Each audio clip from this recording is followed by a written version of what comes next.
my name is Calista B reporting for Kids First, age 16, and today we will be taking a look at the new Charlie's Angels.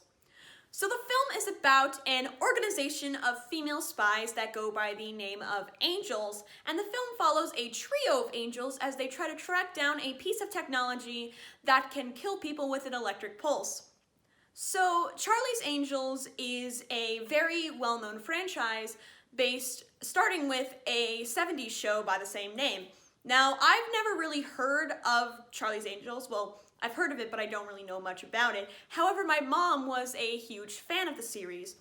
And so, from what it seems, this remake is a very loving reboot with some very interesting references to the original cast in the original show.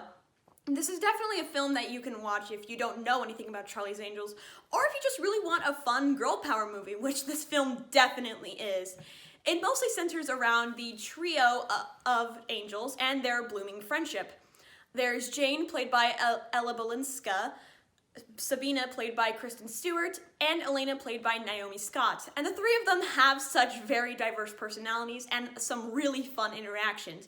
You can definitely tell there's a great sense of chemistry and sisterhood between all three of the characters, and their relationship is definitely the most enjoyable part of this whole film. However, of course, there are more characters than just the three angels. There is Bosley, their mentor character, played by Elizabeth Banks, who also directed and wrote this film, so she can definitely do a lot. She's a very fun character, and you can definitely feel the sort of like mentorness coming out when she interacts with the three angels, but she also has some very fun, just sort of character moments. There's just a lot of like really fun scenes with those four characters especially. However, I want to give special attention to Johnny Smith, played by Chris Pang.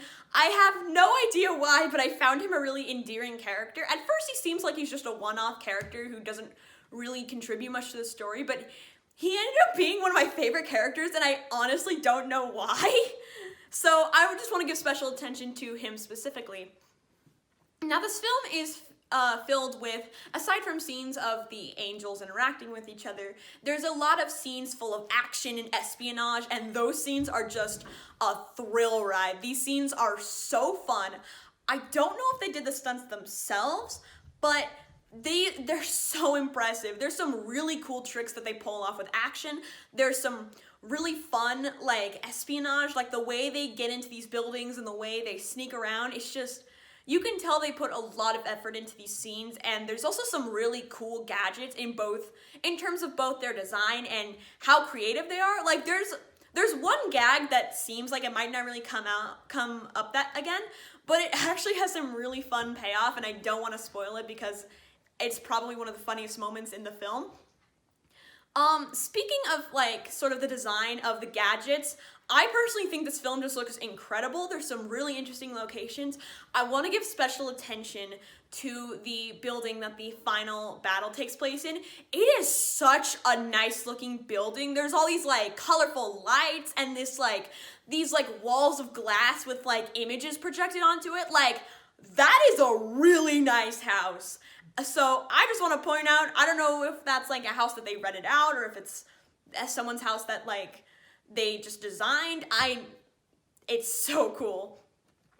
So I would definitely give this film 4 out of 5 stars and recommend it ages 13 to 18, and it comes out on November 15th.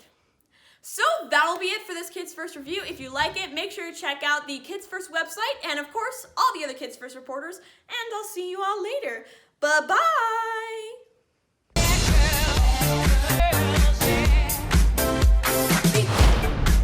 Angels, time to go to work.